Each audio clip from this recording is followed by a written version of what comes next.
morning. Your Excellency, Staten, Dr. Bhaskar Chatterjee, Mr. Jonas Hertel, distinguished guests, delegates, Mr. and Mrs. Rai, dear colleagues and students. It's my privilege to welcome well-known celebrities in the area of education and corporate social responsibility to the inaugural session, opening plenary of ILM Second International Conference on Responsible Management, Education, Training and Practice. ILM became a signatory of PRME, a major UN Global Compact initiative in August 2008. And since then, we have been actively engaged in following, sharing, and preparing our faculty members and students in framework of responsible management education. I will just take 2 minutes, to give you a background about how do we learn and grow. Because responsible management education is about embedding specific values in business students so that when they take over important roles in corporates, they adhere to those basic ethics and frameworks. I would like to share with you one old Sanskrit shloka from Mahabharata, which reads, Acharyat pad madhyate, padam shishya sumedhya, sab brahma charibhya padam, padam kal kramencha.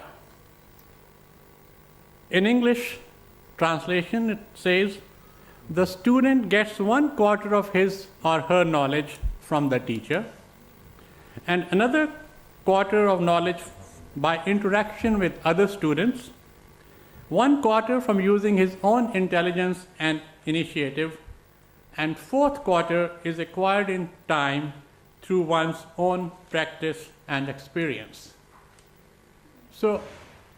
And I think that's something which also provides a very good guidance framework on making responsible management education successful among our students.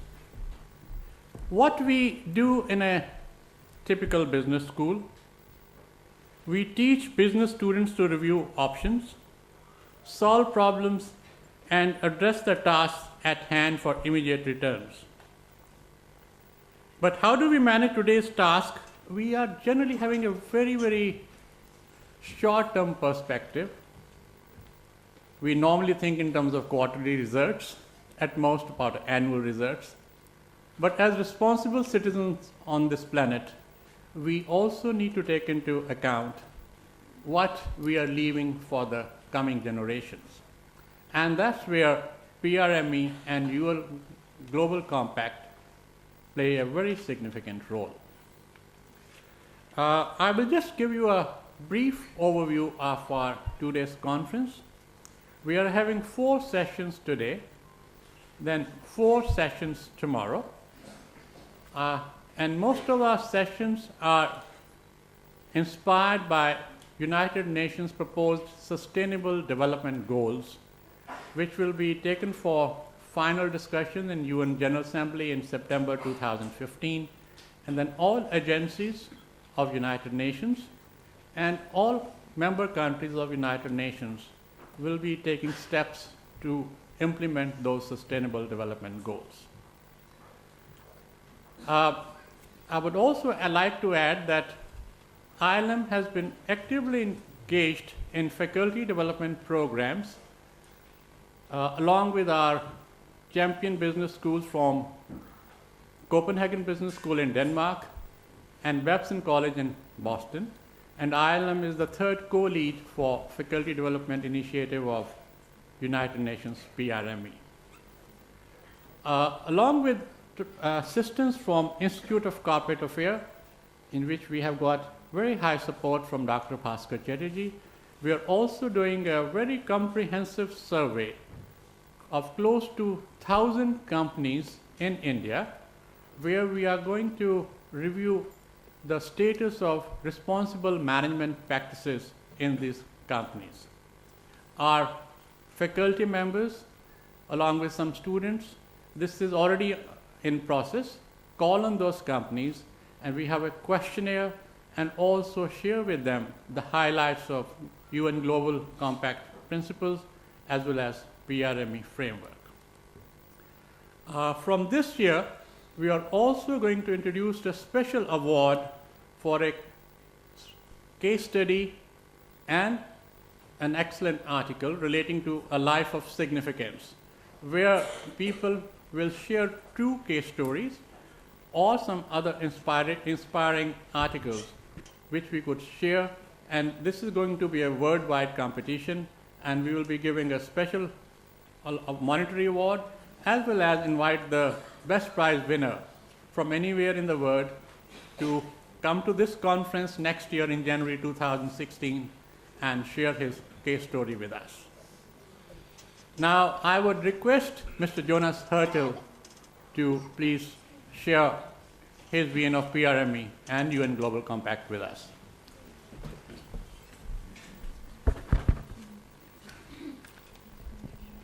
Great. Thank you very much. Good morning. Professor Chowdhury, His Excellenz Mr. Patel, Mr. Chatterjee, Mr. and Mrs. Rai, and fellow faculty members, students, friends. It's a pleasure to be back here at ILM for the second conference. Last year, when we came together, the school promised to bring together this conference for the second time, so I'm very happy to see now we are also closer together, so we are filling up the spots. That's good. Now I'm feeling much more connected to my fellow panelists here. That's good. Great. We said yesterday when we came together we wanted to stay in our seats to make it more interactive. So I think also with your permission, Mr. Chowdhury, it is also meant throughout the day to be an interactive discussion between you and us up here. So we did not want to go up to the podium here so oftentimes to make it a little bit more interactive. So also feel free to really think about questions and comments that will come up throughout this day and tomorrow. And I would invite you also to challenge and to comment and to interact with the panelists that will come up here throughout the next sessions and tomorrow. So again, it's a pleasure to be up here, back here at ILM for the second international conference on principles for responsible management education. Especially here in the context of India, I'm very pleased to be back for the second time now, because I think the call that we've made last year really led to some more interaction, especially here among business schools in India. So I'm very pleased to see that ILM again is hosting this conference here. I thought for this morning I wanted to make basically 2 points. I mean, one is to obviously introduce to you from the side of the UN a little bit of perspective on what the proposed Sustainable Development Goals look like as we know them right now. And as Professor Chowdhury said, governments are currently very busy coming up with the final draft. This is a long process. This has been going on now for the last 2 years. There's a first draft out that has been proposed by an open working group of governments, but with a lot of input from other stakeholders, including business. So I will talk about that, but as we said, this is an ongoing process, and the final version of the Sustainable Development Goals will be unveiled in September 2015, if everything goes well. But it is an invitation for other stakeholders, including educational academic institutions, to really have a close look at the process and see also how they can help to implement these proposed and the final version of the Sustainable Development Goals. So I will talk about that. But I wanted to also first start out with the current way the United Nations looks at non-governmental stakeholders and how the UN over the last 10, 15 years has increasingly worked more strongly with specifically business and business schools. And so I will talk about these two programs that I work for. On the one hand, the UN Global Compact, and some of you will represent companies which have signed up to the Global Compact's principles. And then obviously also about the Principles for Responsible Management Education, the initiative that is an offshoot of the Global Compact and that invites business schools and management schools from around the world to integrate sustainability and sustainable development issues into curriculum, research, and thought leadership. So these are the 2 points I want to make. If I can get the slides up, I don't know who is in charge of the computer. Yeah, perfect, great. I have a few slides here. I will go through them rather quickly, but I wanted to illustrate some of the points I'm about to make. And first, in order to start out with the discussion on sustainable development, I think we have to remind ourselves where we stand. And of course, when I come now speaking here from the position of the United Nations, we look at this from a global perspective. But when we look at sustainable development, there are many, many perceptions out there, of course, what this all means. And this is a very, very complex topic. But I think one way of looking at it, and bear with me, it is a little bit, of course, trying to boil it down to a very easy to understand picture here, is to look at this in the following way. When we look at sustainable development from a global perspective, and we look at it from the perspective of where do individual countries stand, we can look at this from the following picture here, that looks at the environmental footprint of all countries, 193 member states of the UN, but there are more countries, and the social development or the human development. And so if you look at this graph that is up here on the slide right now, you see that we are quite dramatically far away from a sustainable development paradigm as of now, because if you look at this, you see all the dots are individual countries. They're colored in different codes depending on the region, but you see that in order to have sustainable development in the true sense, most of these countries still have to make quite dramatic changes, because we see that many countries which are highly developed, according to the UNDP Human Development Index, have also a very strong and very strong environmental footprint. So we would have to look at consumption patterns in terms of its environmental footprint in many developed countries. And we of course have to look at the same time about the development needs of many developing or emerging countries, and seeing kind of how we get countries up to a level that is defined by the UNDP index as higher than 0.8 on this graph here. So this is just to illustrate to you that we are looking at this when we talk about sustainable development, both from an ecological and from a social point of view, obviously. And there are quite dramatic discussions, of course, going on in terms of trade-offs, but we have to be realistic when we talk about sustainable development, that we have to strike the right balance between these two. And especially here in the context of India, we know, of course, when we look at just as an example, the discussions around climate change and the recent negotiations that took place in Peru and Lima, that there are quite, stark, differences sometimes between countries. We have to take that into consideration when we look at sustainable development. And so I think I just wanted to point that out here, that we are not yet there, but the aspirations that the sustainable development goals are supposed to put out are meant to capture both the ecological and the social aspects of sustainable development. So that's maybe as a first point to get us started. When we now look at it from the perspective of the UN of how to achieve sustainable development, there is certainly a critical need for governments to come up with with guidelines, with regulations. But the UN over the last 10, 15 years has also worked much more strongly to develop its partnership agenda. And here the business sector comes in. Why? Because on the one hand, you will, of course, know that the UN is working on three big overarching objectives: peace, development, and human rights, and has traditionally and is still, of course, very much doing that through its member states. But over the last 10 to 15 years, there has been a shift at many levels in terms of thinking about integrating and addressing the UN's core objectives, also through the help of other partners, specifically the business side. So building markets is one key aspect of how to address, for example, the development objective of the UN. And this has led over the last 10 to 15 years to many more approaches to try to address how the business sector and how other sectors can help to achieve the UN's goals, and how the UN, on the other hand, has to also open itself up to work more closely with these sectors.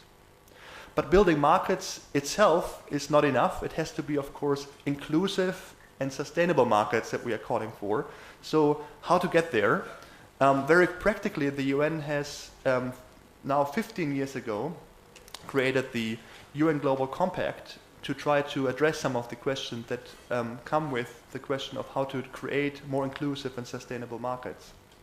The UN Global Compact is an invitation to companies from around the world to sign up to a set of 10 principles which are based on universally accepted values that are represented in UN resolutions or declarations.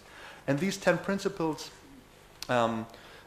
cover human rights aspects, good workplace practices, environmental standards, and also a principle on anti-corruption. There are now more than 8,000 companies in 135 countries which have signed up to this voluntary code of conduct, you could say, and also promote this in collaboration with other stakeholders, including academic institutions and NGOs, business associations, and others, and of course also governments. The objective is to incentivize companies to look at value creation in a long-term view, not just with a financial aspect, but of course also with social, environmental, and ethical considerations in mind. So this program has been now running for 15 years.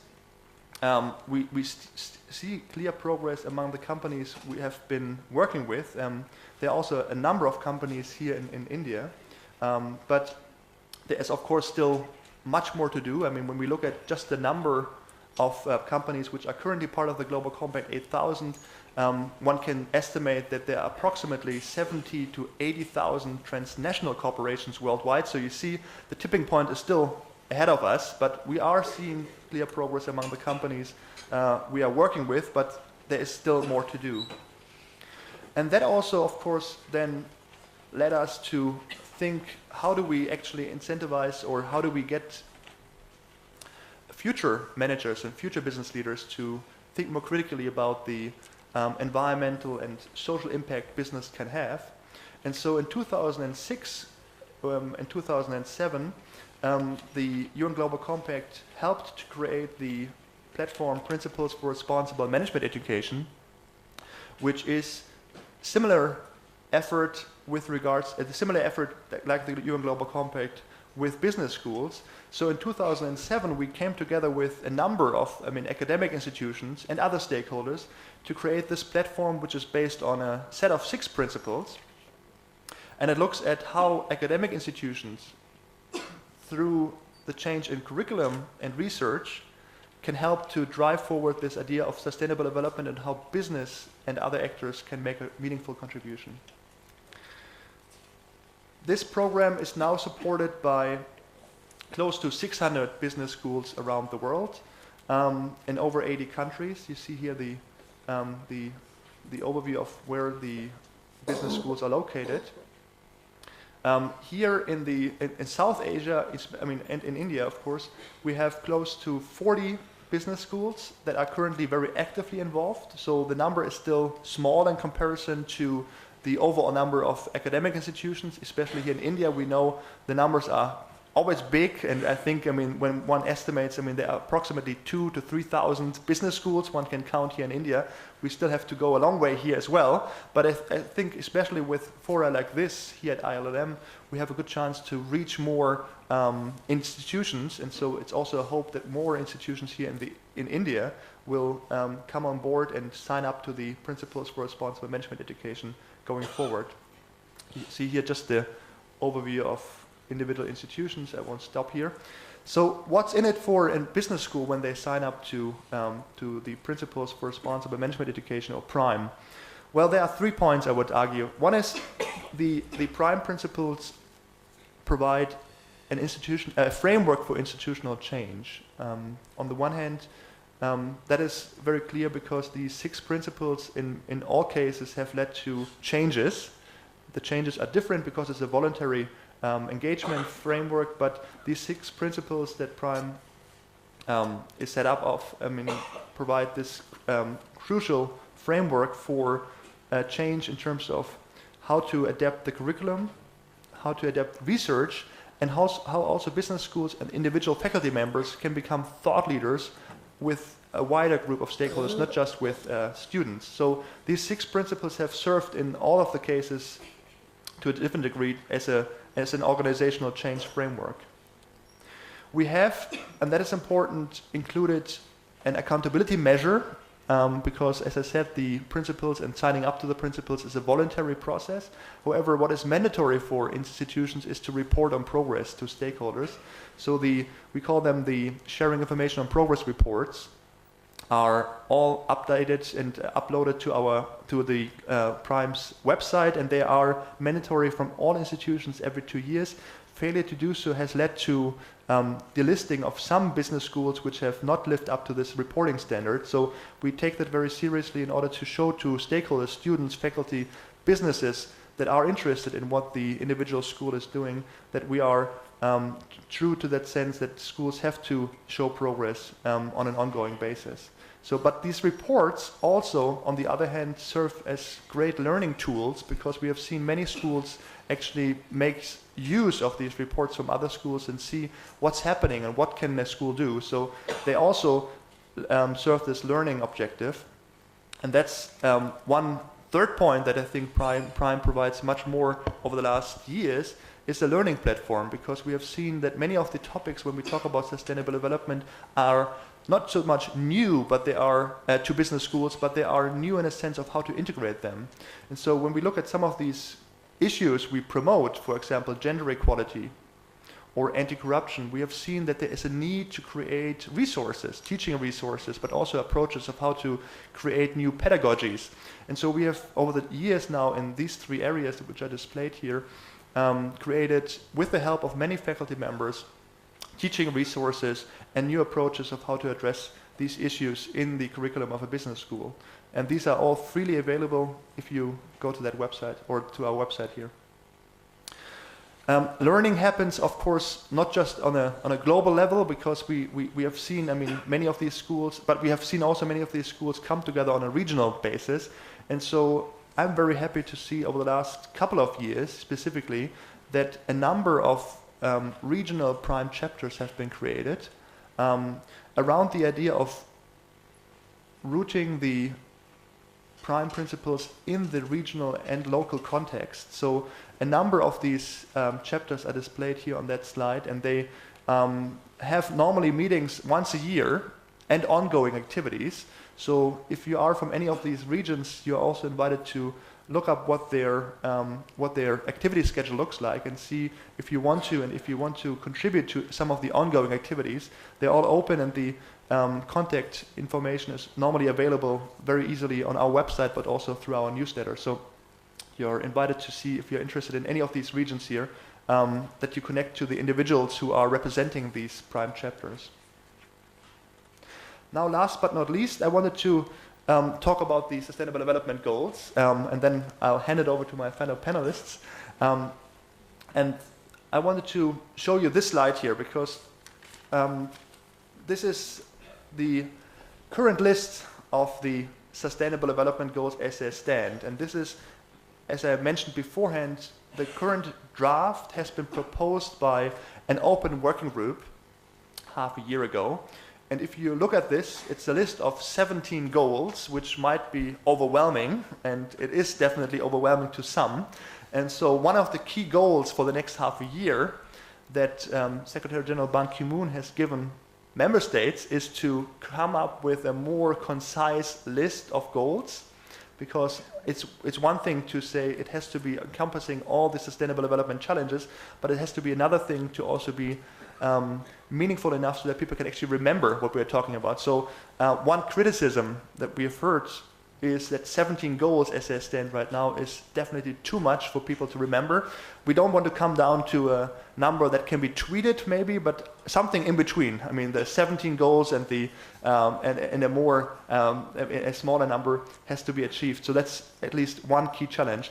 But more to the content. When we look at what the current draft looks like, and you might have had a chance to revise it before you came here, I think I will point out just a few points here. One is the proposed Sustainable Development Goals will follow and will replace, you could say so, the current development framework that the UN works for, which are the Millennium Development Goals. And many of you might have followed and might have seen what the progress is on the current status of the Millennium Development Goals, which are in effect since 2000 and will expire at the end of this year. But if you compare the so-called MDGs with the SDGs, there are some key differences and some also similarities. On the one hand, the similar approach is obviously that this will be a global framework which has to be supported by national action plans. So it will quite strongly depend on what governments will do and what other stakeholders in individual countries will do. But the difference here, and that's I think something that we can all be very proud of, is that the Sustainable Development Goals in difference to what the MDGs look like, will be more encompassing both, you could say, the global north and the global south. And that comes back to that first slide that I showed to you. When we look at the challenges that we point out, when we look at sustainable development, there has been quite a dramatic shift in terms of the way we look at development, that it is not just a way or means for helping developing countries to develop, but also for the global north to take its responsibility. And that, of course, is a highly debated topic, and I won't go much into detail. We hopefully will see more throughout these couple of days, but this is, of course, when you look at just, for example, goal number 12, which talks about a sustainable consumption, a topic that needs to be discussed more in detail. But some of the other topics here are very much in line with the needs of developing or emerging countries. So you will see there is a balance that these SDGs are supposed to strike. One goal that might be very relevant here in the context of Prime is goal number 4, which talks about education for sustainable development and education goals. We will talk about this more throughout the session that focuses on education. I want to point out 3 points how business schools can get involved in our view. On the one hand, once these SDGs are finalized, we would encourage all academic institutions, specifically business schools which are part of Prime, to align education and research with these SDGs, i.e. to embed it into the curriculum.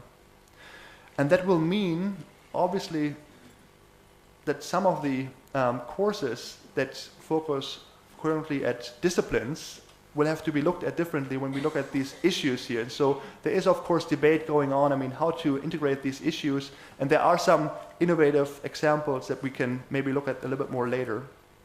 But secondly, I think it's important, again, to remind ourselves that the SDGs will only come alive if there is a forum provided in the context oftentimes in a national context. So it's also an invitation for academic institutions to play a facilitator role, to bring together different stakeholders on the SDGs and see that you have a meaningful and constructive discussion of what the SDGs could mean in the context of, here in this context of India, for example. So it's an invitation to you as academic institutions to take up this invitation of the SDGs and use them not just to guide your changes that can happen in the curriculum and research, but also maybe convene fora in which you bring together different stakeholders. So in this sense, I think the meeting today and tomorrow will also serve a valuable platform, and this could maybe also serve as an example for other academic institutions to do something similar. So with that, I'll leave it here, and I'm looking forward to more informed discussions about the proposed SDGs throughout the next couple of days, when we look more specifically at some of these SDGs in specific. So thank you very much. Thank you, Jonas. For a comprehensive brief on PRME, UN Goal Compact and Sustainable Development Goals. Friends, now after this, we will have a keynote address by Mr. Dutton, followed by special address by Dr. Bhaskar Chatterjee. May I take a few minutes to introduce Mr. Dutton. Mr. Dutton is a native of Montreal. He has a Bachelor of Arts degree and Master in Public Administration from Queen's University in Ontario. He has worked with Canadian federal government since 1998, starting as an advisor to the Minister of Canadian Heritage, Cultural and Communication. In 2005, he joined the Department of Foreign Affairs and International Trade as Director of the Division responsible for intergovernment relations. In this capacity, he helped support the international activities of Canada's 10 provinces and 3 territories. In 2006, he was appointed Counselor for Political, Economic and Public Affairs at the Embassy of Canada in Seoul, Republic of Korea, and he was also accredited to the Democratic People's Republic of Korea. In 2009, he was appointed as Director of the Kandahar Provincial Reconstruction Team in Afghanistan. In this capacity, he led a binational civil-military organization responsible for implementation and coordination of reconstruction and development activities throughout Afghanistan. In 2010, he was appointed Deputy Ambassador at Canada's Embassy in Kabul.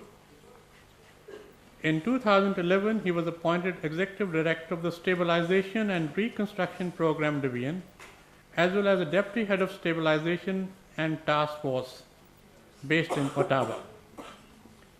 The START program is responsible for managing the Global Peace and Security Fund, a $100 million financial resource used to develop and deliver peace and security initiatives in such areas as conflict prevention, global peace support operations, and security system reform.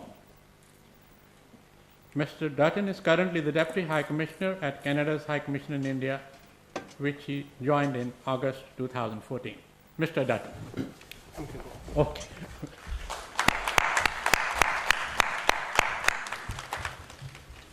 I guess I need to wake everyone up after reading my bio. Thank you very much, ladies and gentlemen, and my education celebrities on the dais. It's a thrill for me to be here today.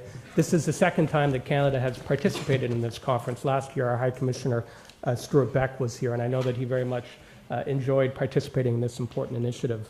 And I'd also like to congratulate the Director and Management of IILM for organizing a seminar on this pertinent topic and for its inclusion in the Principles of Responsible Management Education Initiative. And to thank Jonas for his very good introduction. It was very useful for me, and perhaps will put my discussion in a bit of context.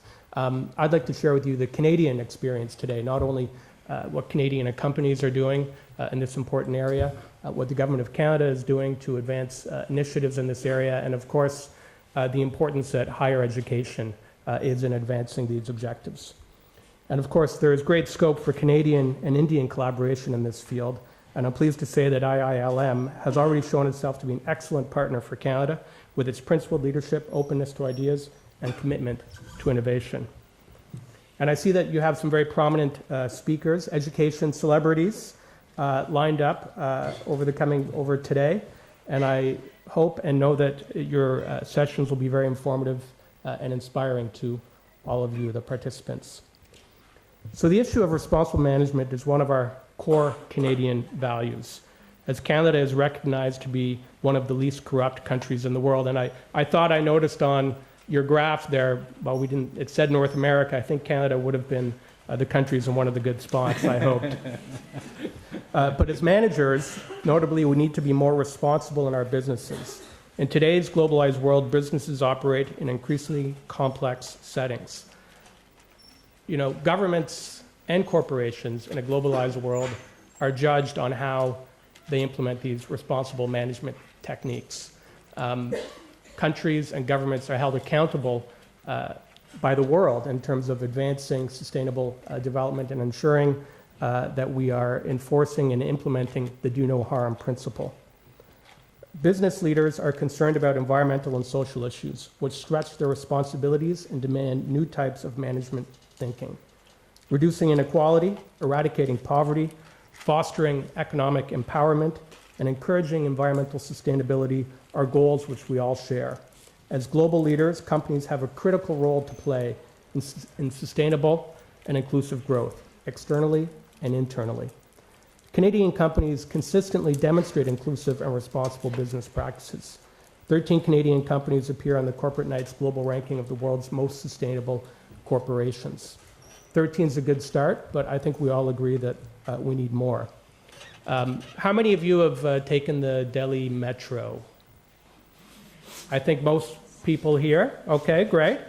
Now, a little factoid for you. Did you know that the Delhi Metro cars are made by the Canadian company Bombardier? Yes? You did? Yeah, well, that's good. A lot of people think Bombardier is a German company for some reason, but it's actually from my hometown in Montreal, and they have a factory in Gujarat and also make airplane and train and Sea-Doos around the world. So there's a little plug for a Canadian company. But I should also say that it is ranks in the top 25 of the Corporate Knights rankings. So why is this the case? Why is it one of the top 25 companies? Well, it approaches business with a strict adherence to responsible practices. Their business strategy is centered on three key concepts: delivering innovation, managing responsibly, and supporting communities. Inclusion is an essential part of Bombardier's business practice and unique selling point, or USP. As a signatory to the United Nations Global Compact, Bombardier endorses women's empowerment principles as part of its commitment to corporate social responsibility. Through recruiting and retaining diverse talent, Bombardier promotes gender equality in the workplace, marketplace, and community. Bombardier supports these goals through several diversity programs focused on fostering inclusiveness within the company. And this kind of commitment doesn't go unnoticed. Last January, Bombardier ranked among the top 25 of the global 100 most sustainable corporations, which examine corporate governance and environmental indicators. And of course, Canada, our government, is committed to promoting ethical business practices which reflect our values on a number of fronts. Multilaterally, we promote international corporate social responsibility standards in a number of fora, including the OECD, the G7, APEC, Organization of American States, the Francophonie, and the Commonwealth.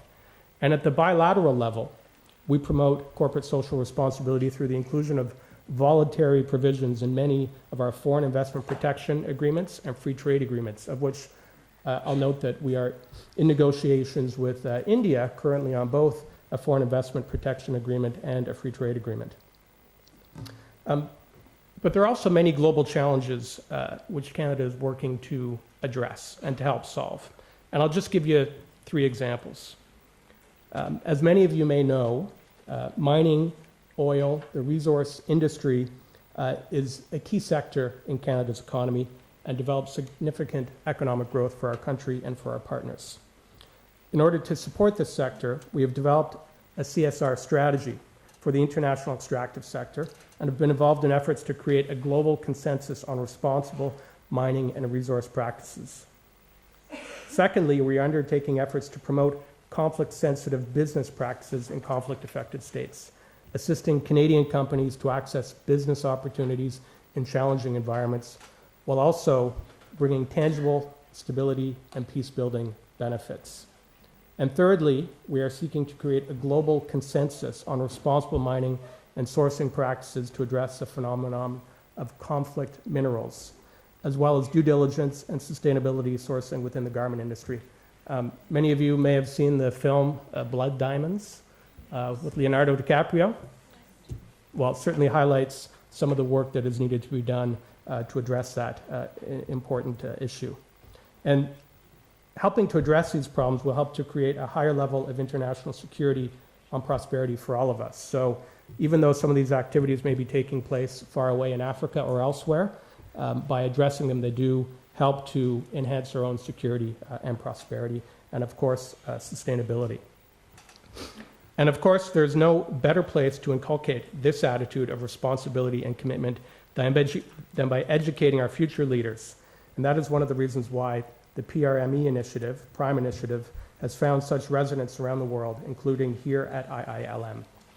India and Canada both place great value on business education. 16 Canadian business schools so far have given serious thought to creating responsible managers of tomorrow by incorporating Prime in their curricula. Like IILM, these institutions are committed to changing and improving lives through an enhanced understanding of those things that are essential to the quality of life: water, food, environment, health, community, commerce, culture, and learning. This application of contemporary management concepts and strategies to industry by our world-class universities will ideally converge to really make a difference for all of us. Students undertaking these courses will become leaders who contribute to the growing shift in the role of business in society and the impetus for local and global sustainable and ethical businesses. I'll give you an example of how some of our institutions are also creating new opportunities for learning. The University of Guelph offers an online MBA in sustainable commerce that aims to explore what CSR, sustainability, means in an organizational or business context.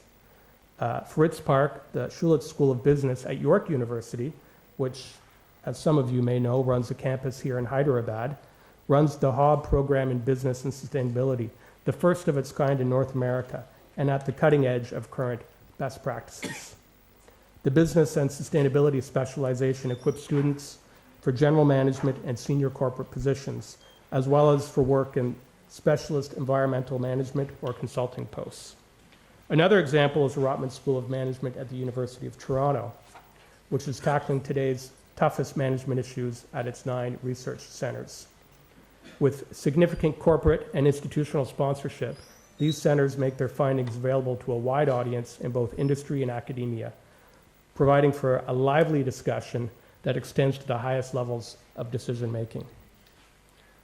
These are but a few examples of the contemporary trends in business education in Canada that place an emphasis on sustainability, environmental friendliness, innovation, social responsibility, and leadership through involvement of the community. But finally, and perhaps most importantly, I'd like to talk to you about potatoes.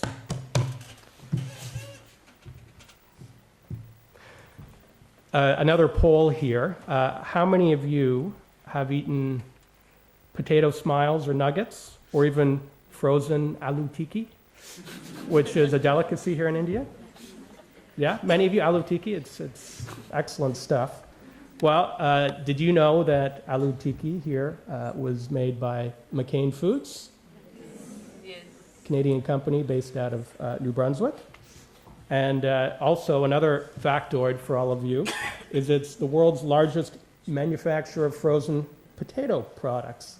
Who would ever associate Canada with potatoes? But we do grow a lot of them. They also offer many other food products, appetizers, frozen pizzas, ready-made meals and vegetables, and are found in 160 countries around the world.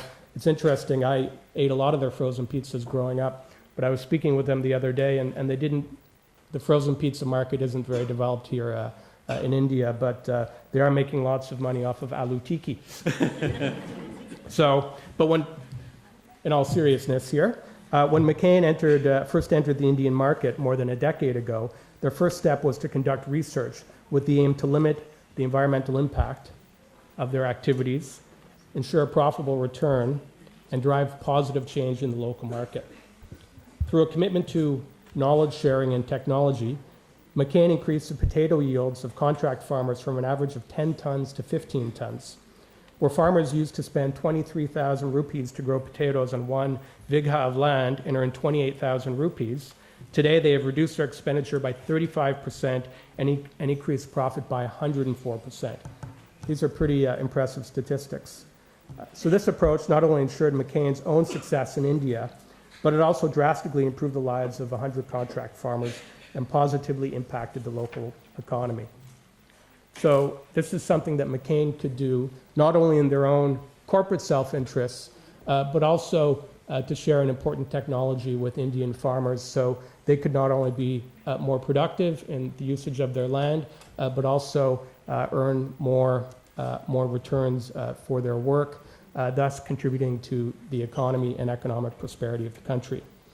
So the benefits of CSR can also be translated as corporate social returns. As my two Canadian examples, McCain and Bombardier, have hopefully convinced you, it can also be done from within and reap great benefits for all parties. They say that a man or woman becomes wiser as they grow older. I do hope, I hope so.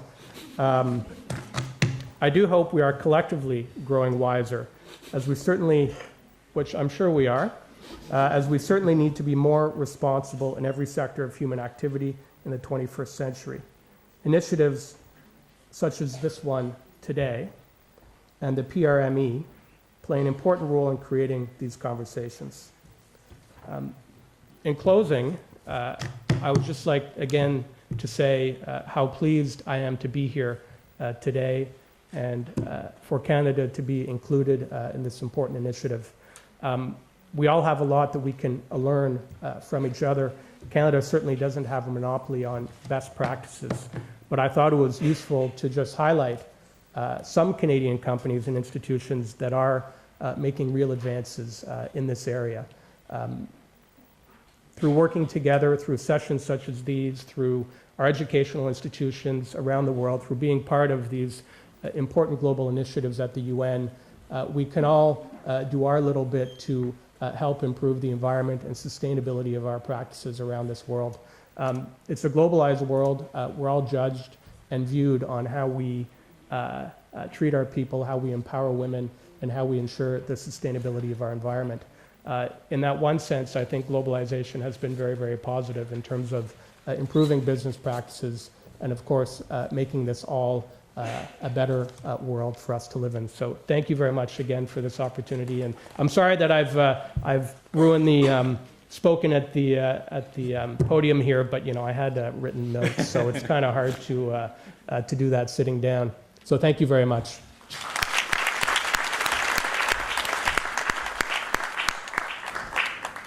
Thank you, Mr. Dutton. It was we learned a lot of new things which we use every day, but we were not aware of the Canadian component of it. And you also provided great insights in how do we incorporate a lot more responsible practices. Thank you, sir. And now I would request Dr. Bhaskar Chatterjee to deliver his special address. Just take 2 minutes to introduce him. Dr. Bhaskar Chatterjee is presently the Director General and CEO of the Indian Institute of Corporate Affairs. Institute of Corporate Affairs is an integral part of Ministry of Corporate Affairs. It's a big think tank and also has a key advisory role to Ministry of Corporate Affairs, Government of India. Dr. Chatterjee completed his bachelor's degree from Hindu College, Delhi University, and did his master's from St. Stephen's College, Delhi University. He joined the Indian Administrative Service in 1975 and since then has held many distinguished positions. In 2008-2009, he was principal advisor to the Planning Commission, and he was also a member of the team responsible for shaping India's response to global economic crisis in 2009.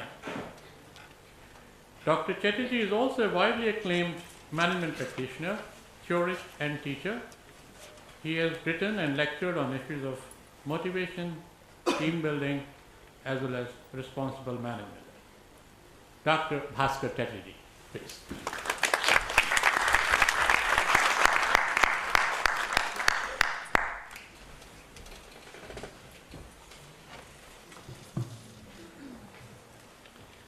Mr. Jonas Hartle, Mr. Dutton, Professor Chaudhary, my dear friend Anil, students and faculty of the IILM, ladies and gentlemen. Like Mr. Dutton before me, I seem to have broken the code, but I think some of us just do better standing on our feet. So you'll excuse us, Jonas. First of all, let me say how delighted and glad that I am here today. And let me, from the bottom of my heart, congratulate IILM for being part of this very wonderful initiative to get students on board in the area of responsible management.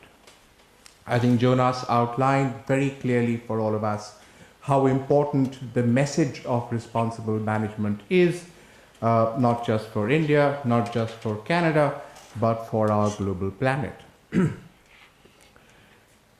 I think we've circumambulated the globe, beginning with the UN headquarters in New York, looking at compacts of 193 countries who are now member states of the UN. And when Jonas was speaking, I could see the light in the eyes of all of you thinking, God, the UN and Ban Ki-moon and Global Compact, what in earth is happening there? It's a long, long way from where we are here. And then, of course, we went to Canada, and that's a wonderful country. And there are wonderful practices that you told us about, Mr. Dutton. Right now, let's focus on this room, this country, our people, our environment. Where are we in this enormous stratosphere that we're trying to get at? Where do we figure? Where do you figure? Where do I figure?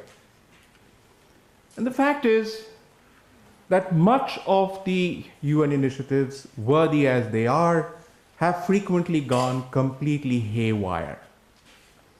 Millennium Development Goals, supposed to be realized in 2015. Many would regard them as a complete failure. Most countries are nowhere near achieving these goals. Some go so far as saying, why set them if they were never going to be achieved? Why set goals which are in any case not settable? Your goal, my goal, his goal, her goal, they differ. So why 8 goals for the whole world? Fundamental questions. Yet somewhere the UN tries to seek a consensus. There has to be some guidance for the world to go to. And it's wonderful now that the UN is actually looking at sustainable development goals, resetting the map, as it were, something that you and I can actually log into. 17 goals. I think Jonas and I are equally flummoxed that we'll ever get there. So what did we do in India?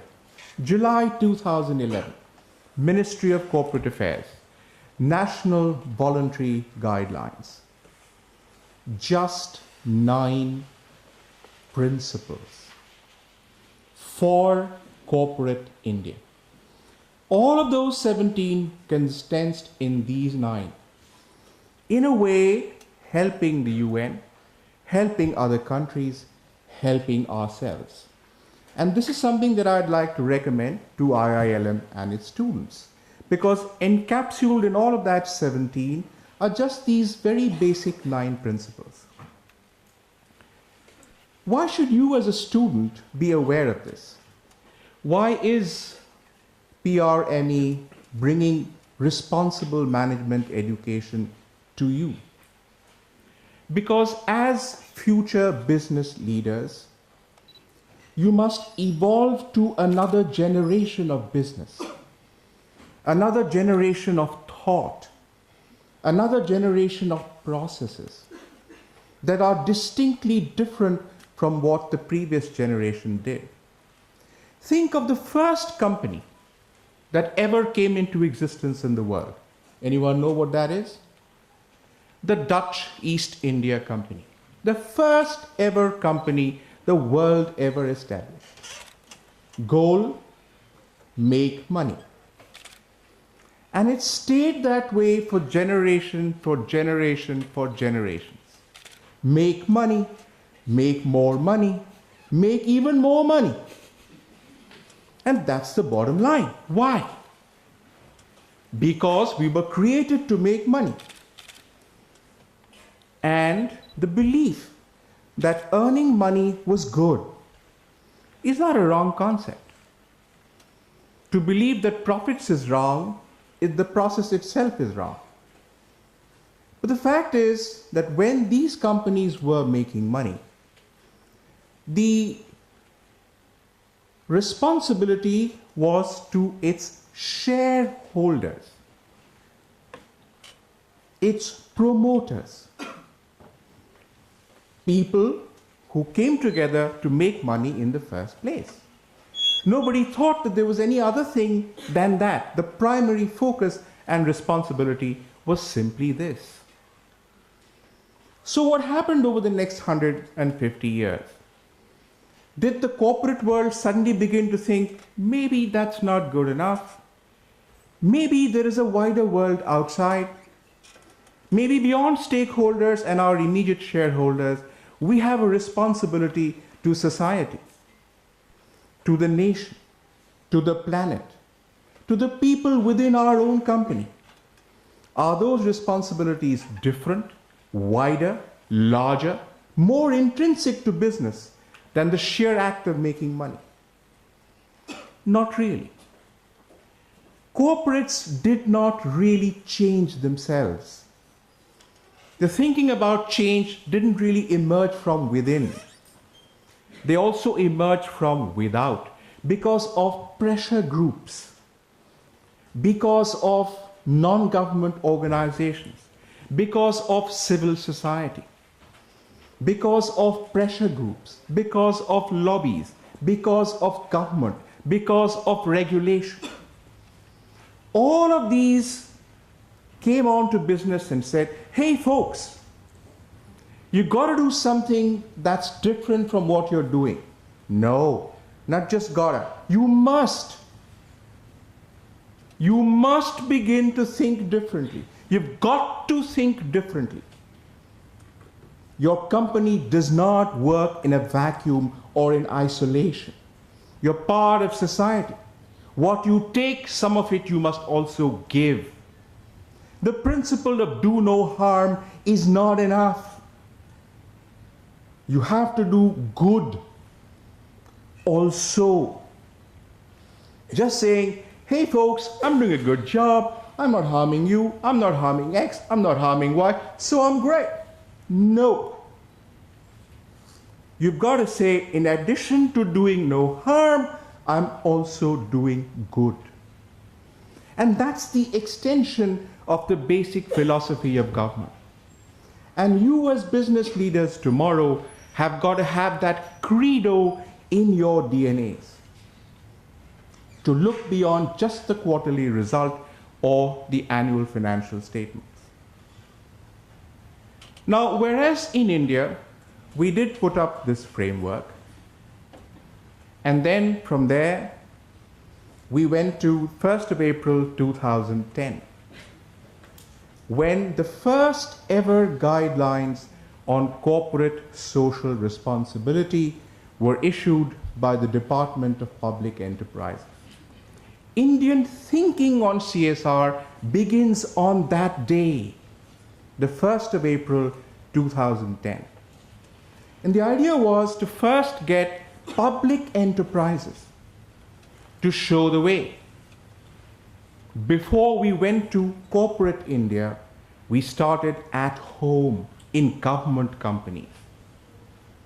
And over 3 years, when much of that became internalized within the 250 or so public sector enterprises, then came the legislation of 2013, the Companies Act. 470 sections. One section made all the noise. Section 135 on corporate social responsibility. We heard Mr. Dutton speak about CSR, and that's wonderful. But CSR is in a global context there. In India, we said, let's try and link the great innovative powers of the corporate sector, the great ability to get things done in the corporate sector, the great efficiencies of the corporate sector, to link to our development goals. Where are India's weaknesses? Our health indicators, our education indicators, our gender indicators, our skill development indicators, our poverty indicators.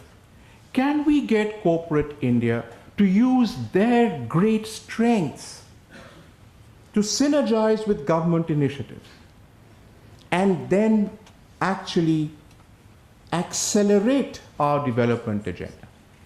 That is what lies at the heart of CSR legislation in India. And therefore, when you look at Schedule 7, you will see that the 10 or 12 areas specified there all relate directly to India's development goals. The idea of inclusive development. We're also the first country in the world which actually measures the amount of money that corporates would actually spend. Put your money where your mouth is. 2% of your profits. Profits of whom? Which companies? Small shops? Little business enterprises? No. 1100,000 companies of India. CSR applies to just 1.6% of them, 16,000 companies, the fattest of the fat cats. The idea is, friends, if you're making all that money, try and help with India's development goals. That's all it says. It also says, if you don't want to, don't. It's not mandatory, it's not compulsory. You don't have to do it if you don't want to do it. If you don't spend your 2%, all you need to write is an explanation saying why you didn't. That explanation will be in the public domain for all to see. So, name and shame. The idea is, if you're not going to do it, tell us why not. Maybe you have a good reason, but share it with the world. So the principle of comply or explain is implicit in the legislation on CSR. So if you hear people saying, oh my God, government has made it mandatory, they're coming after us with a hammer. No. The idea is to create an enabling environment for corporates to come on board, not because they have to, but because they want to.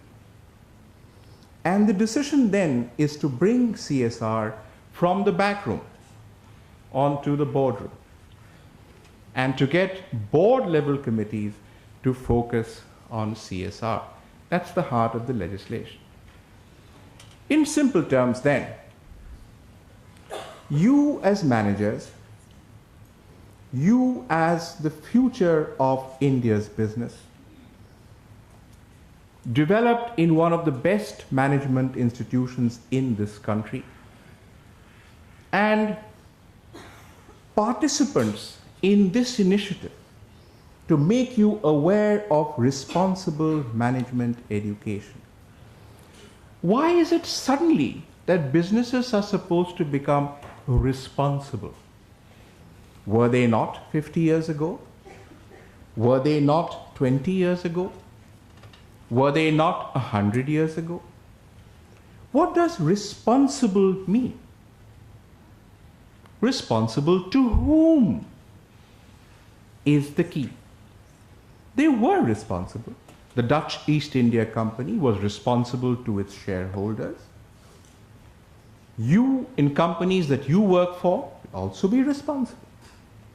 But responsible to the wider stakeholder group, to the society in which you operate, to the country in which you are, to the globe and the planet in which we are situated, to the human beings who work around you, to your employees, to your supply chain. Responsibility, the term responsibility, wears now a different shade of meaning. Reminds you of 60 Shades of Grey. The fact is, responsibility has that wider context.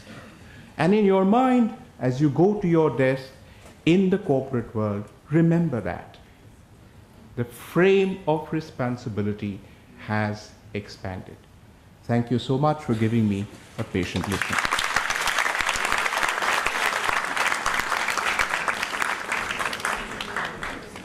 Thank you, Dr. Chatterjee. It was an excellent brief on initiatives of Ministry of Corporate Affairs. How did the NVGs came about, their applicability, and Section 135 of the Companies Act. Thank you so much. I think, and the way you delivered, I think people will remember it for a very long, long time. Friends, we have about another 7-8 minutes left, which we will use to turn to an open discussion. If somebody has, so would you like to bring up any other issues faced now, or we could invite somebody from the audience to bring up any questions or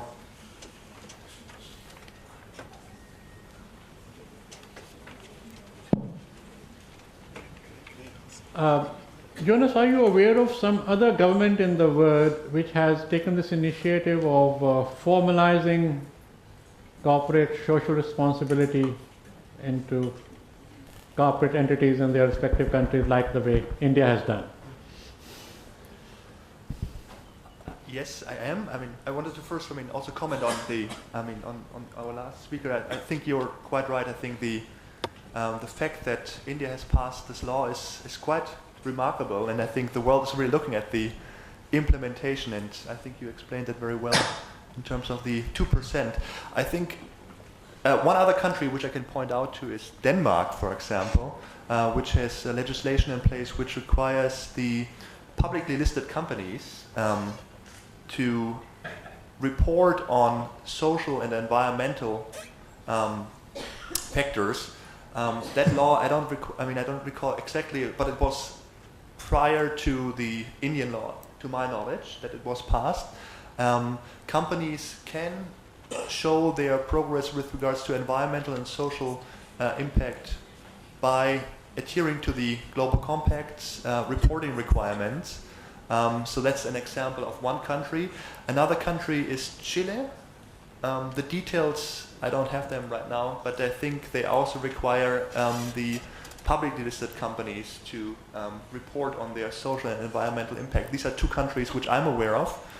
Maybe some other people know more countries. But as our previous speaker pointed out, there is certainly a debate between, in many circles, between the right balance between the voluntary nature that many corporate social responsibility efforts are about, and how to mandate that through law. And one has to find the right balance. I think we could have a discussion around that, what the right balance is, but I think it requires a close look at the national context, and especially here in India, of course, we could discuss that further, but I think each national context requires a different approach to how to mandate and how to still enable companies to do it in a voluntary manner. So I think the right balance has to be found. Yes, Dr. Gopal. This is a question to all our panelists. Another source for coming up with requirements for especially publicly traded companies to disclose is from the exchanges. So, for example, the big ones in the US, the NYSE and the NASDAQ, along with the exchanges in Frankfurt, for example, are all working on requiring companies to, just like you publish a 10K or a 10Q, to come up with reporting requirements on different sustainability indicators. So are you aware of how either it's a global compact or other UN initiatives working with the public exchanges to come up with those reporting requirements? Yes, please. Yes. There are two very strong global initiatives on reporting, both highly commendable. One is called GRI, which is based out of Amsterdam, and the other is the Integrated Reporting Framework based out of the UK. And both of these subscribe to the fact that financial reporting by itself is not enough. It has to be a 360-degree reporting format for companies. Both of these formats are voluntary in nature, and they encourage companies to come on board and also report part of their sustainability initiatives. We in India work closely with both GRI and integrated reporting, but we haven't really subscribed to any one of them yet. They both have offices in India, and many companies, in fact, in India subscribe to one of the two. So it's a good initiative that's happening, and something that's being followed very closely in India as well. I think thank you for mentioning that, and I think just also to follow up on that, the GRI, the Global Reporting Initiative, is it's a framework with the Global Compact. Also recommends, to your question as well, in terms of stock exchanges. I've been aware. We have been following that, and we actually support an initiative that is a joint initiative with another Global Compact sister initiative called Principles for Responsible Investment, where we encourage stock exchanges to look at their responsibility.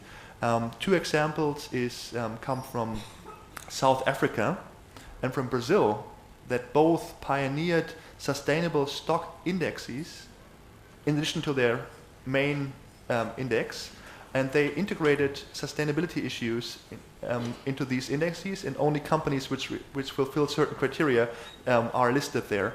This has been taken up by others. NASDAQ is the latest to join this initiative, because yes, stock exchanges do look at that, and that's another measure. Apart from legislation, obviously, of how to incentivize companies, that this makes business sense, because if you can align investors with companies which look at that, you have a very strong incentive for companies, of course, to move into the direction. So that's another driver. The market forces and sustainable stock exchange indexes are certainly a good means to that.